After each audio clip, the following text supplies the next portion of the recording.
and welcome to a spooky episode of Claire Hair. First story is going to be hair texture and the troll. Basically, this story is going to be talking about how I had a picture. This picture is very important, okay? Now, this the kicker. This where the plot thickens. So I posted this picture under, they're doing like appreciation for natural hair, and I posted this picture under here. And I was saying, as long as you learn what works for your hair, it shouldn't be a problem to really get your curls to shine and be apparent. So somebody, and they are who you think they are, put under the comments and said, now, you know you have to be mixed with somebody to have that type of hair. You have to be mixed with something. And I screenshotted it, and it was on my old phone. I'm so sad. But he basically was saying how, like, with somebody of my skin tone and somebody of my features, I have to be mixed with something. Something has to be going on. There's no way that I could have this type of texture, which tells me a couple of things. Number one, he has no life. Yes, it was a guy. Number two, this just tells me that we have so much work to do still. And I don't see how it's our job, but we still have so much work to do. I feel like for you to sit there and say, I have to have done something to my hair or be mixed with something, or I can't be fully black or anything. I had to have done something for you to be like, okay, that's your hair texture. But my thing too is just that it's basically what I hear is that you don't deserve this loose curl texture. You don't deserve this. So something has to be going on with that. So if you guys disagree or agree, definitely fight me.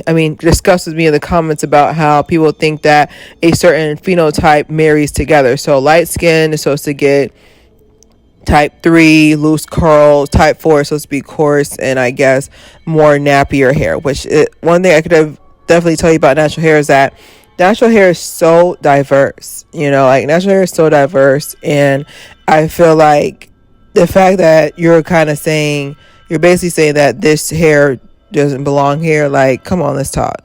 But our next story, our next story is going to be Scared Straight by My Crush.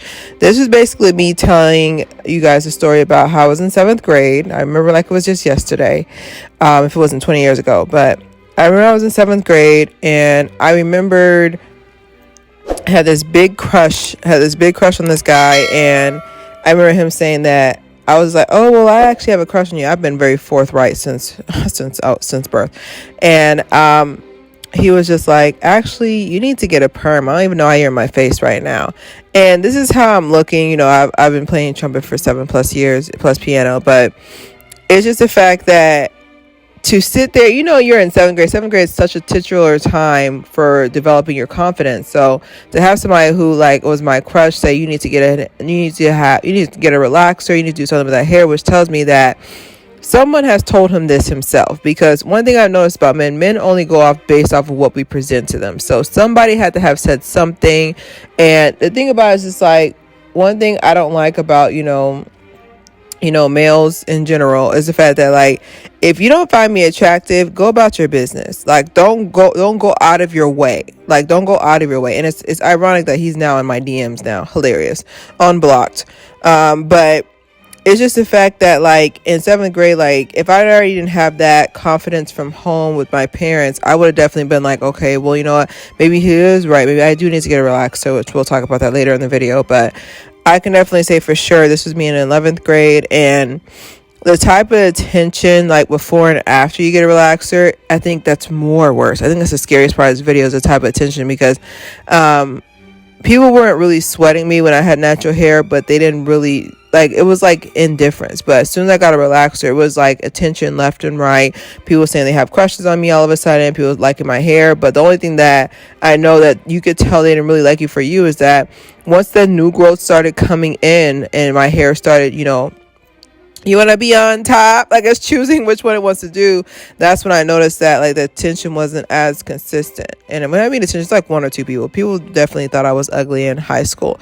But it's just one of those things where it's just something as simple as hair. I truly feel like the scariest part of this video is not that it's for Halloween. It's the fact that this was so prevalent in our lives, and we still had to fight against it. And I can definitely say that did lead me to getting my first relaxer.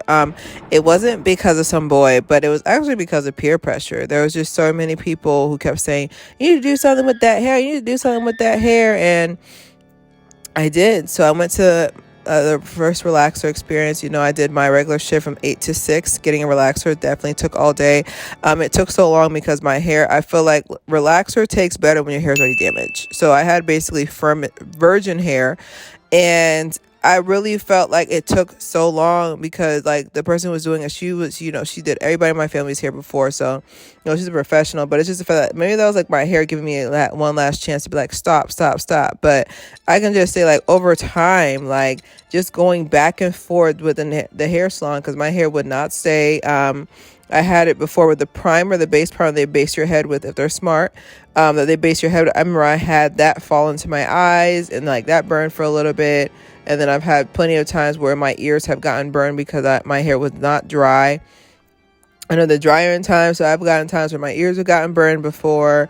I've had my hair color actually change, and a lot of people don't know this, but the longer you use a relaxer, the more times that it can change. Because I thought it was cute at first. I was like, oh, it's a rainbow. No, it's not. That's chemicals. Okay. It also just hurt, like to have like such go through so much pain and still be lonely. Like so many people who sat there and made fun of my hair and was like, oh my God, you need to get a relaxer.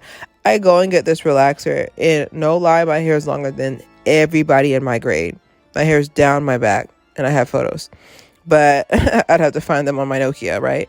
But my hair is down my back, and it felt more isolating because now they're just like, oh, she must think she's better than us. I was like, so I don't win either way. And I feel like that was actually another part that was scary, because I feel like you can never truly win when it comes to not having self-esteem within. And that leads me to my final thoughts as well about these scary stories, is the fact that with the crush, him basically crushing me and making sure that I know that I'm not up to his beauty standard. And then to have, my first relaxer, and then it's just definitely a lot to unpack. You're not gonna make a video about this all day long, but I can definitely say for sure that I've grown to love my hair, and it was not a very easy feat. It's not like I had like a lot of, role models around. You have your parents sit there and say, don't get a relaxer, don't get a relaxer. And then you get a relaxer and it's just like, oh, okay. But I've grown to love it. And I would say I've grown to love it in its natural state, because I feel like a lot of people will sit there and say, oh, I love my natural hair, but the hair's always in a twist out. It's under a relaxer. I'm talking about in its natural state. Like this is literally, I woke up, got my pick and picked it out. Like I did nothing to my hair here. And I think that's very important. I feel like it's very important to look yourself in the mirror, because I used to get so mad at my mom about not letting me wear extensions. Like, how little girls would wear braids? Or my mom said, absolutely not. We're going to figure it out. We're going to get a different hairstyle. And that, proceeds me to have, the natural hair that I have now, but natural hairstyles and platform that I'm building now. But I could definitely say like it was rough. It was rough because I knew like during the summer, everybody would come back with a fresh hairstyle.